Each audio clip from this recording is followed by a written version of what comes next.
আজকের টপিক মস্তিষ্কের বিভিন্ন অংশ। মস্তিষ্কের প্রধান তিনটি অংশ, যেমন অগ্র মস্তিষ্ক, মধ্য মস্তিষ্ক ও পশ্চাৎ মস্তিষ্ক। বইয়ে মস্তিষ্কের ছবিতে বিভিন্ন অংশগুলিকে দেখানো হয়েছে। এই ভিডিওটি দেখার পর তোমরা এই অংশগুলি ভালোভাবে বুঝতে পারবে। আমরা এই ভিডিওটিতে মস্তিষ্কের বিভিন্ন অংশ 3D মডেলের মাধ্যমে বোঝানোর চেষ্টা করেছি, যাতে বিষয়টি অনেক সহজভাবে মনে রাখা যায়। মানুষের মস্তিষ্কটি করটির মধ্যে সুরক্ষিত থাকে। এই যে শক্ত আবরণ দেখানো হয়েছে, এটা হলো করটি। করটির মধ্যেও ত্রিস্তরীয় অর্থাৎ 3টি স্তরের পর্দা থাকে, যা মেনিনজেস নামে পরিচিত। মেনিনজেসের 3টি স্তর থাকে। সব থেকে বাইরের স্তরকে বা করটি সংলগ্ন স্তরকে বলা হয় ডুরা ম্যাটার। এরপরে থাকে অ্যারাকনেড ম্যাটার। সব থেকে ভিতরে অর্থাৎ গুরু মস্তিষ্ক সংলগ্ন স্তরটি হলো পিয়া ম্যাটার। প্রাণীদের সমস্ত গুরুত্বপূর্ণ কাজ, যেমন বুদ্ধি, চিন্তা, স্মৃতি, দর্শন, শ্রবণ, ঘ্রাণ, চাপ, তাপ, স্পর্শ ইত্যাদি অনুভূতিগুলিকে নিয়ন্ত্রণ করে প্রাণীদের মস্তিষ্ক। মানুষের মস্তিষ্কে প্রায় 10 কোটি স্নায়ু থাকে, আর এরও বেশি থাকে নিউরোগ্লিয়া।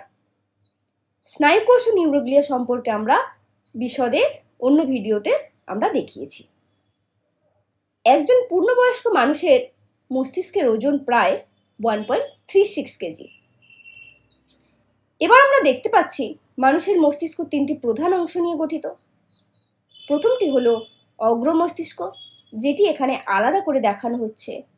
এরপর দ্বিতীয়টি হচ্ছে মধ্য মস্তিষ্ক, আর তৃতীয়টি হলো পশ্চাৎ মস্তিষ্ক।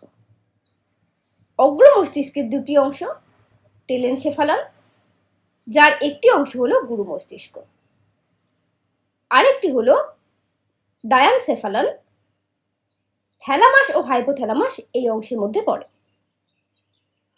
এরপর যেটা দেখতে পাচ্ছ, এটি হলো মধ্য মস্তিষ্ক বা মেসেনসেফালন। মধ্য মস্তিষ্ক টেকটাম ও সেরিব্রাল পেডাঙ্কল নিয়ে গঠিত। এরপর যেটা দেখতে পাচ্ছ, এটি হলো আমাদের পশ্চাৎ মস্তিষ্ক। এটিকে দুটি প্রধান অংশ, প্রথমটি হলো মেটেনসেফালন, যা কিনা পন্স ও লঘু মস্তিষ্ক নিয়ে গঠিত। পশ্চাৎ মস্তিষ্কের আরেকটি অংশ হলো মায়েলেনসেফালন, যার প্রধান অংশ হলো সুষুম্না শীর্ষক।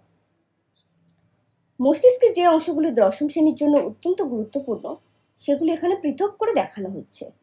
প্রথমটি হলো সেরিব্রাল কর্টেক্স বা গুরু মস্তিষ্ক, এরপর থ্যালামাস, হাইপোথ্যালামাস, মধ্যম মস্তিষ্ক, পন্স বা যোজক, লঘু মস্তিষ্ক, সুষুম্না শীর্ষক। এছাড়া আরও অনেক গুরুত্বপূর্ণ অংশ আছে, যা বিষয়ে তোমরা দেখে রাখতে পারো। অন্য আরেকটি টিউটোরিয়ালে আমরা দেখাবো। পরের দিন আমরা দেখব এই অংশগুলোর বৈশিষ্ট্য, অবস্থান ও কাজ। এই প্রধান অংশগুলির কাজ খুব সহজে মনে রাখা যায়, শুধু জানতে হবে এর সঙ্গে কোন করটীয় স্নায়ুগুলি যুক্ত আছে। ধন্যবাদ।